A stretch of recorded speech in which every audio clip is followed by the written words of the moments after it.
Clasificación B, bajo supervisión de un adulto.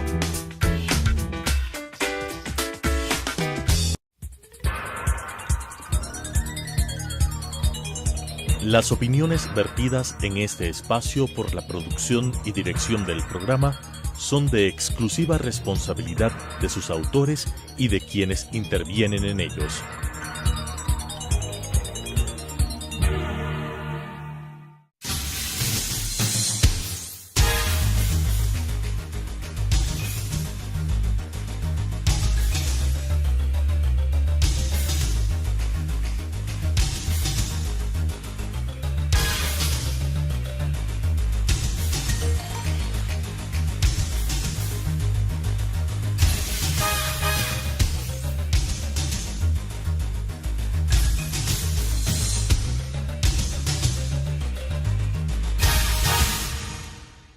Bienvenidos a Debate Jurídico, el programa del Colegio de Abogados de Pichincha.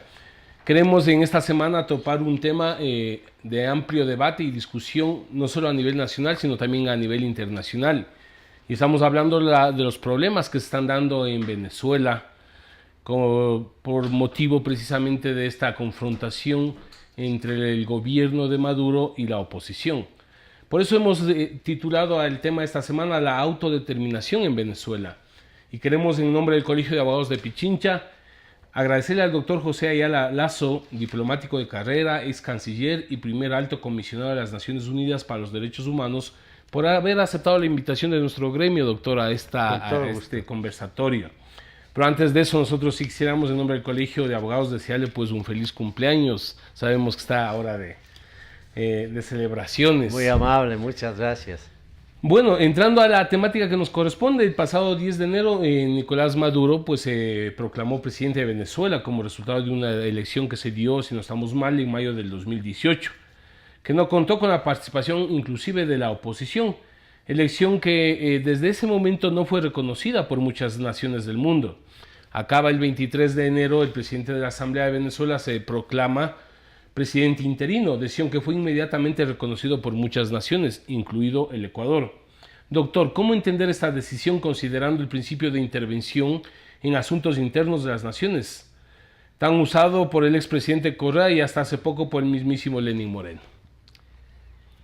Yo creo que desde un punto de vista de filosofía política se pueden sentar las bases para un razonamiento adecuado y lógico y para juzgar estos hechos, si recordamos el artículo primero de la Declaración Universal de los Derechos Humanos, que dice que todos los hombres nacen libres e iguales en dignidad y derechos. Si es así, y se forma una sociedad por el espíritu gregario que tienen los seres humanos, pueden surgir desavenencias entre ellos, y para ello surge esa sociedad que se llama Estado. Nosotros, según el Pacto Social de Rousseau, le entregamos al Estado ciertas facultades, inclusive facultades coercitivas, para que organice la sociedad, la mantenga en paz y facilite el progreso. De modo que allí el elemento fundamental es la voluntad de los pueblos de mantenerse libres.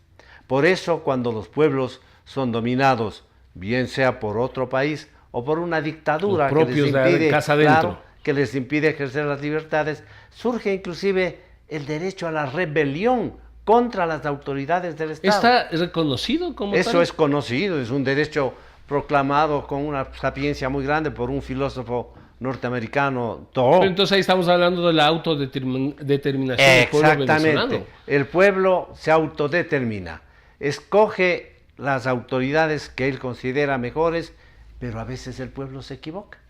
Y una elección que puede dar lugar a un gobierno constitucionalmente establecido y jurídicamente aceptado, ese gobierno puede degenerar en la aplicación de la ley y convertirse en una tiranía o en una dictadura.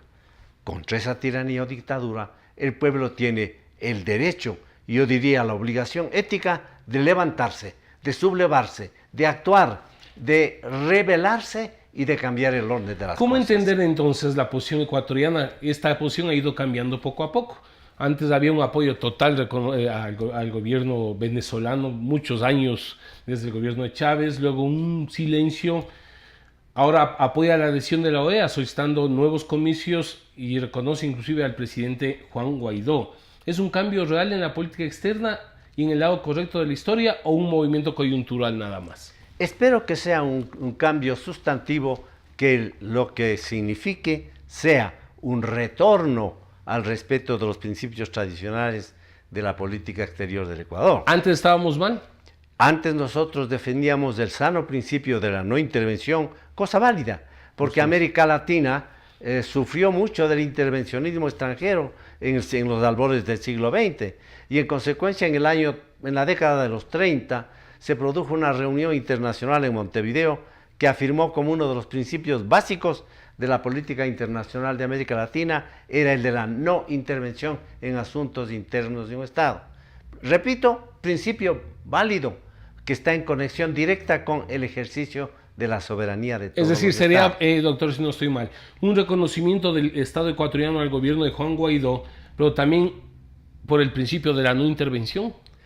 No, ahí viene la evolución a la que algunos se niegan a reconocer. Y es la siguiente. En el siglo pasado, a partir de la Declaración Universal del año 48, los derechos humanos, toman una importancia política fundamental los derechos humanos.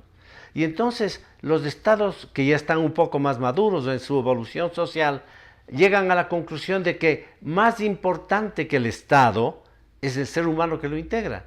Acordémonos que regímenes como el musoliniano o el fascista, el nazista de Hitler, decían, en el Estado todo dentro del Estado, nada fuera del Estado, nada contra el Estado.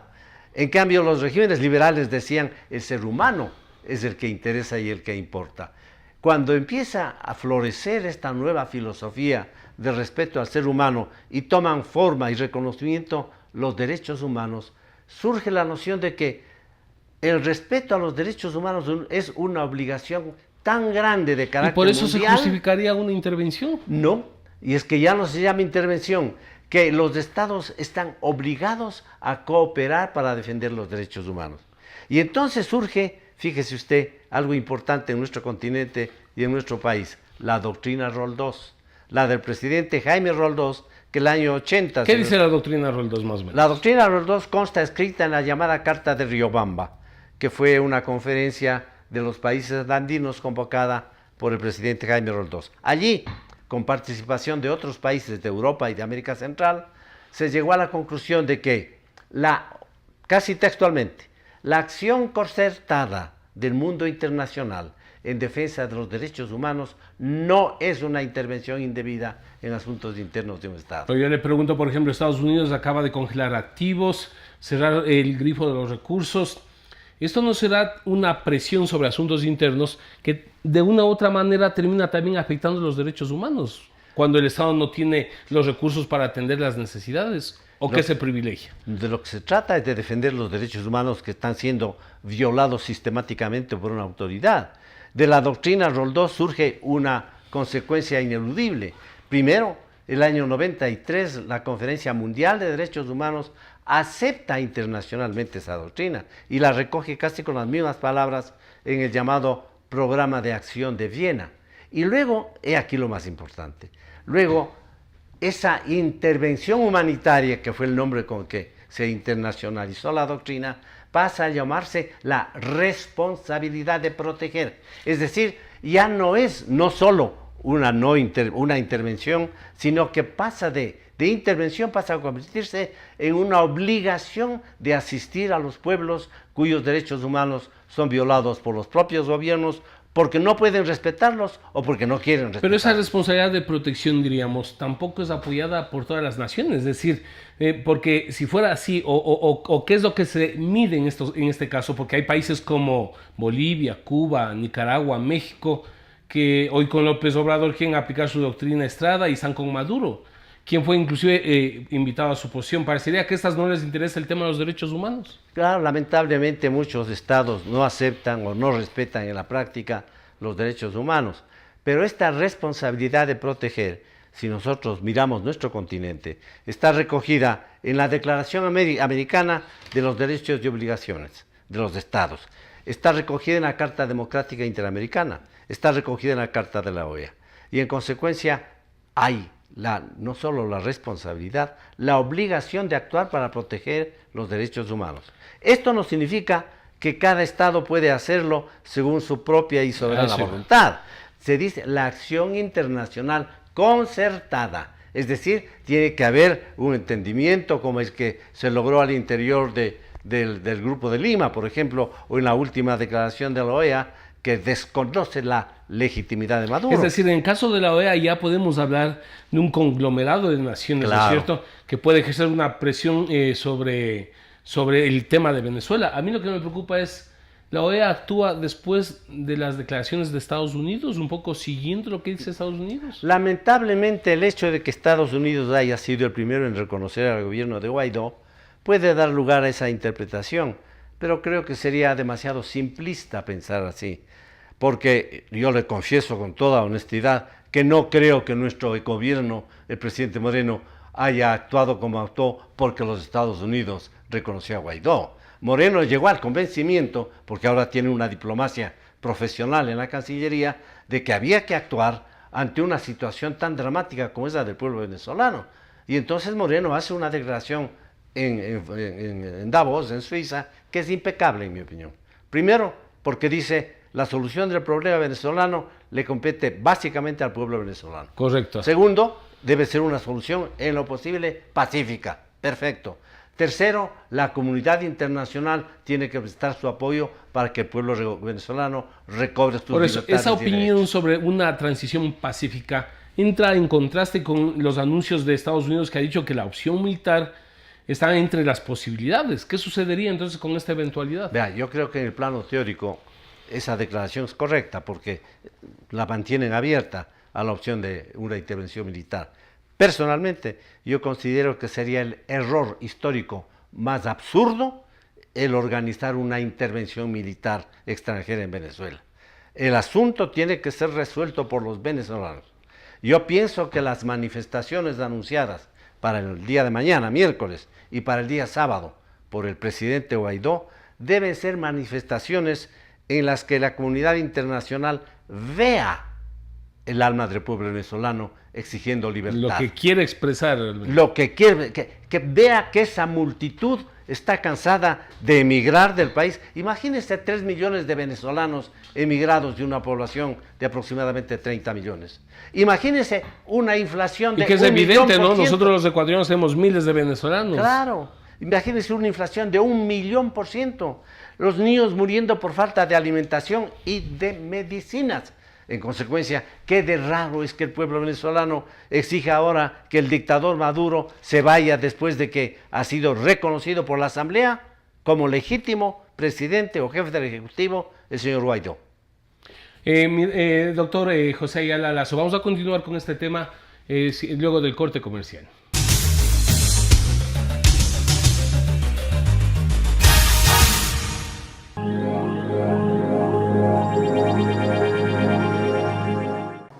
Adriana, cancélame todas las reuniones. No voy a ir a la oficina. Estoy con una jaqueca que no aguanto. ¡El jefe no viene!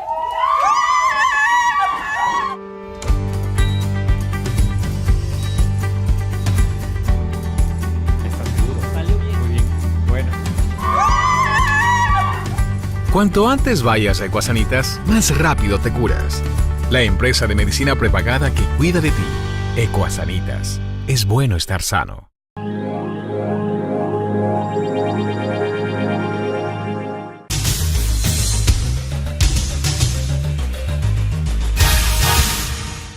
Regresamos entonces con Debate Jurídico, el programa del Colegio de Abogados de Pichincha. Estamos tratando con nuestro directo amigo, el doctor José Ayala Lazo, el tema de la autodeterminación en Venezuela y los problemas que todos los ecuatorianos conocemos, pero desde una óptica jurídica y con experticia de nuestro invitado. Terminábamos hace un momento señalando que hay un tema de falta de medicinas, de algunos artículos de primera necesidad. ¿No será eso también como decía en su momento Cuba también, parte de un bloqueo del imperio de Estados Unidos para un poco echarle abajo a un régimen? Mire, el mundo, en mi opinión, está siempre en evolución. Las civilizaciones nacen, crecen, se desarrollan, florecen, decaen y mueren. Las culturas van siempre formándose y dejando un residuo de humanidad sobre el que se asientan las culturas que les siguen. Ahora hablamos de una civilización occidental democrática y esa civilización se dice está en crisis. Puede ser. Toynbee lo diría porque todo es circular en la historia de la humanidad. Pero lo que resulta absurdo y pueril es pretender que los grandes problemas de la humanidad obedecen a una sola causa, la existencia del imperialismo. Eso no es así. Esa es una actitud derrotista y autocrítica. Yo no soy lo que quisiera ser porque no he tenido el empeño de trabajar para hacerlo, porque no he tenido la voluntad, el coraje, la decisión, la constancia de trabajar por mi futuro. Eso ocurre con los pueblos. Cuando usted va, por ejemplo, a un pueblo en el que ha habido un terremoto, caso Haití, usted se encuentra que pasados 5 años sigue el terremoto como si se hubiera producido el día de ayer. Vaya usted al Japón después de un tsunami. Ya no hay. Entonces, no es el imperialismo, es la propia responsabilidad que no se pone en movimiento y en acción. En nuestro Ecuador es lamentable que a veces vemos desastres naturales tremendos que afectan a nuestra población. Nosotros lamentamos eso, pero ¿qué dice la población? Estamos esperando que venga el gobierno y no ha venido hasta ahora. En otras partes, lo que hace el pueblo que ha sufrido una desgracia es levantarse más temprano y trabajar más para solucionar el problema. Retomemos el tema que me queda una inquietud de eso de la responsabilidad de protección. Esta responsabilidad de protección, entonces, ¿por qué nace en Estados Unidos y se opone en países como China, Rusia, Turquía? Es decir, ¿ellos no ven el tema de responsabilidad de protección o hay intereses económicos que están de por medio? Porque no nos olvidemos, en los últimos 20 años, estos países, Rusia, China, han invertido en Venezuela. Verá, no nace en Estados Unidos esa tesis. ¿Ya? Como les decía hace un rato, esa tesis nace y orgullosamente nace en Riobamba, en la Carta de Conducta. Ahí está la simiente de la responsabilidad de proteger. Cuando Roldós dice la acción humanitaria en defensa de los derechos humanos, una vez concertada por un grupo de naciones, no es intervención indebida. Se fortalece cuando en el año 93 en Viena, en la Conferencia sobre Derechos Humanos, se recoge el mismo principio. Y después un ex ministro de Relaciones, o primer ministro, no recuerdo, creo que ministro de Relaciones Exteriores de Australia, forma un grupo de trabajo del que tuve a honra formar parte, para examinar el tema este de la responsabilidad de proteger. Entonces, no se llamaba responsabilidad de proteger, se llamaba intervención humanitaria. Esto se aplicó a Libia, en el caso de Libia, pero la palabra intervención chocaba a los juristas y con razón de todo el mundo. Y cambió la nomenclatura y en lugar de llamarse intervención humanitaria, se llama responsabilidad de proteger. ¿Qué pasa con China y Rusia? Bueno, también tienen la responsabilidad de proteger, porque están obligados por la Carta de la ONU. O de asegurar sus dineros. Vea, lo que pasa es que en la política mundial hay factores que van más allá de lo jurídico, eso es un hecho. Por ejemplo, ahora, en el caso de Venezuela, se está jugando con un naipe parecido al que se usaba durante la Guerra Fría, eso es evidente. China tiene una deuda venezolana de altísima, centenares de miles de millones de dólares. Y le interesa proteger el pago de esa deuda. Los rusos necesitan tener un país. Los rusos están pensando con la mentalidad del zar Putin. Él quiso convertirle a la Rusia en el antiguo imperio ruso y lo está logrando porque tiene una mentalidad pragmática y él está dando pasos de ajedrez, situándose en distintos sitios. China tuvo la visión internacional de formar un programa que lo llamó Programa África, en la época en la década de los 70 del siglo pasado. Invirtió centenares de millones de dólares en los países africanos y ahora todos ellos tienen un vínculo tremendamente dependiente con China. ¿Qué está pasando con el Ecuador? ¿Qué ha pasado con el Ecuador? Tenemos una deuda tan grande con China que China puede condicionarnos. Yo no digo que este gobierno se deje condicionar, pero China podría condicionar al gobierno ecuatoriano simplemente exigiéndole ciertas cosas en relación con el pago de la deuda. ¿Por qué insisto en este tema, mi estimado doctor? Porque me parece que la OEA ya se pronunció en el tema de Venezuela, queda una opción que es la ONU. Pues sabemos que en las Naciones Unidas Rusia y China tienen derecho de veto y eso podría complicar una resolución en torno a este tema. En la época de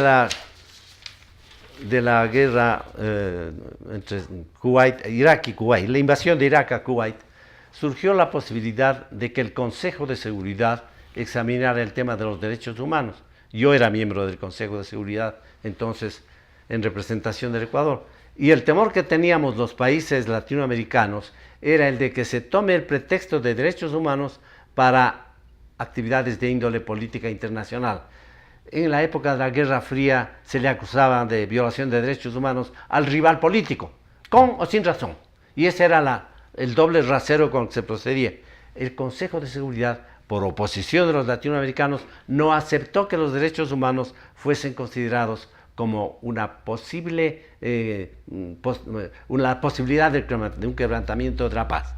Pero cambiaron las cosas y se vio claramente que la paz mundial puede, con más frecuencia que antes, con mucha más frecuencia que antes, puede estar amenazada por problemas de derechos humanos. Y el Consejo de Seguridad tiene la competencia exclusiva en materia de paz y seguridad internacional. Por lo tanto, el Consejo podría ahora examinar el tema, pero usted lo ha dicho con toda razón, este rato, si el Consejo se pone a examinar el tema de Venezuela, habrá un veto chino, ruso o de cualquier otro país de ideología semejante para impedir que se actúe en el caso de Venezuela. Me llama la atención también el papel de la Iglesia Católica. El Papa Bergoglio muy poco ha dicho o cosas muy tibias respecto al tema de Maduro. Partiendo de que pues Venezuela, igual que los países latinoamericanos, son pueblos eminentemente católicos. ¿Debería la Conferencia Episcopal de esa nación tener una actitud mucho más directa? Vea, el Papa ha cometido un error muy grave, en mi opinión, que es el de olvidarse del Evangelio. Perdóneme el Papa por lo que digo, pero en el Evangelio se dice, no se puede servir a dos señores. Uno debe definirse en la vida, y el Papa tendría que definirse, pero él ha preferido mantener una actitud de imparcialidad.